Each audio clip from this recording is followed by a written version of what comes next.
Hi guys, this is advocate Rukhsar Ahmed and welcome to my channel learn law. Friends, बहुत सारे ऐसे husband हैं जो कोर्ट और कचहरी में एक मुकदमा फेस कर रहे हैं। वो है अपनी बीवी के साथ अननेचुरल सेक्स का मामला। मैंने देखा है कि जब से 498A को स्टेट वर्सेस अनिश कुमार वाली जजमेंट के बाद आमतौर पर अब हस्बैंड साइड की अरेस्टिंग नहीं होती।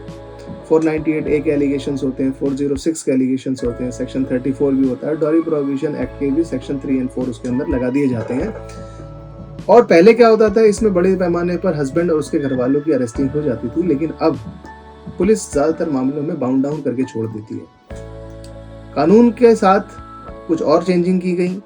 अब 498A सेक्शन के साथ आमतौर पर देखा है कि कंप्लेंट्स में पूरे हिंदुस्तान में 377 और 354 के भी एलिगेशंस लगाए जाते हैं। 354 क्योंकि उसमें सजा 3 साल तक है, उसमें भी अब पुलिस बाउंड डाउन करके छोड़ देती है। लेकिन 377 एक हीनियस क्राइम है जिसमें 10 साल तक की सजा है। 377 के मुकदमे में आमतौर पर मैंने देखा है कुछ मेरे क्लाइंट्स भी ऐसे हैं जिनको जेल जाना पड़ा और 2-2 महीने 3-3 महीने वो लोग जेल रहे। चार्जशीट फाइल होने के बाद ही उनकी जमानत हम लोग करवा पाए। ऐसे मैटर्स में होता क्या है कि अब लड़कियां 498A के ऊपर फोकस नहीं करती, बल्कि उन एलिगेशंस के ऊपर फोकस करती है जिससे हस्बैंड की साइड से अरेस्टिंग जरूर हो जाए। इस तरह के मुकदमों से कोर्ट भरी पड़ी है। आए दिन ऐसे मुकदमे होते हैं और हस्बैंड साइड को जेल भी जाना पड़ता है। अभी लेटेस्ट एक रूलिंग आई है जिसने इस तरह के मैटर में फंसे हुए तमाम हस्बैंड्स को एक बहुत बड़ा रिलीफ दिया है। ये जजमेंट आई है बिलासपुर हाई कोर्ट यानी कि छत्तीसगढ़ हाई कोर्ट की। एक बेंच ने इसमें फैसला सुनाया है जिसमें एक हस्बैंड के ऊपर उसकी पत्नी ने मरने से पहले एक इल्जाम लगाया कि उसके हस्बैंड ने उसके साथ एनल सेक्स किया था और एनल सेक्स के अलावा उसके एनस के अंदर उसने फिंगरिंग की या उसने उसके अंदर फिस्टिंग की, जिसकी वजह से उसको ब्लीडिंग हुई और उसका मौत हो गई। ये जो उसकी स्टेटमेंट है, ये स्टेटमेंट एसडीएम ने खुद रिकॉर्ड की और उसके बाद इस पूरे मुकदमे का ट्रायल लोअर कोर्ट के अंदर चला। लोअर कोर्ट ने इस मुकदमे के अंदर जो हस्बैंड था उसको दोषी पाया और उसको सजा दे दी। हस्बैंड ने इस मुकदमे की अपील की और honourable high court of Bilaspur के अंदर ये अपील फाइल की गई, तो उसके अंदर बहुत सारे तर्क और वितर्क दिए गए।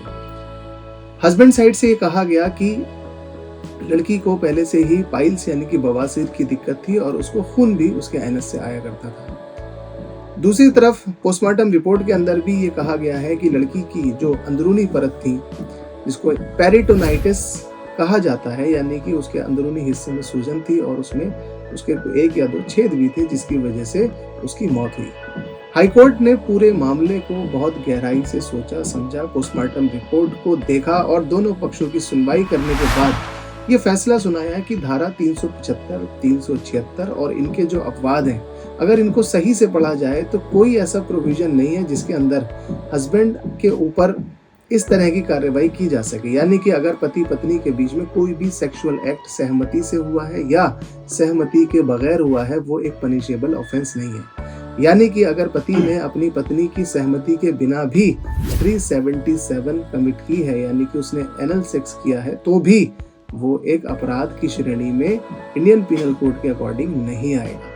तो फ्रेंड्स, ऐसे बहुत सारे मुकदमे जो कोर्ट्स के अंदर पेंडिंग है, जिसके अंदर वाइफ अपने हस्बैंड को सिर्फ फंसाने की नीयत से 377 के एलिगेशंस लगाती थी, अब ऐसे मुकदमे इस एक जजमेंट की बेसिस पर तमाम मुकदमे रद्द हो सकते हैं। उनमें हस्बैंड साइड को जमानत मिल सकती है और जिनको सजाएं हुई हैं उन्हें भी एक्विटल मिल सकता है।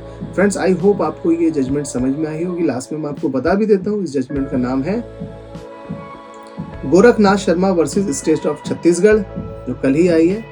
और इस मैटर में अभी भी कोई ऐसा क्वेश्चन है जो आप मुझसे पूछना चाहते हैं, मुझसे कंसल्ट करना चाहते हैं, मुझे आप इनबॉक्स में लिखिए, जिसका मैं आपको टाइमली रिप्लाई करने की कोशिश करूंगा। लास्ट में मेरी आपसे रिक्वेस्ट है कि अगर आपको मेरी वीडियो अच्छी लगी हो तो प्लीज इसे लाइक, शेयर एंड सब्सक्राइब करें। Thank you.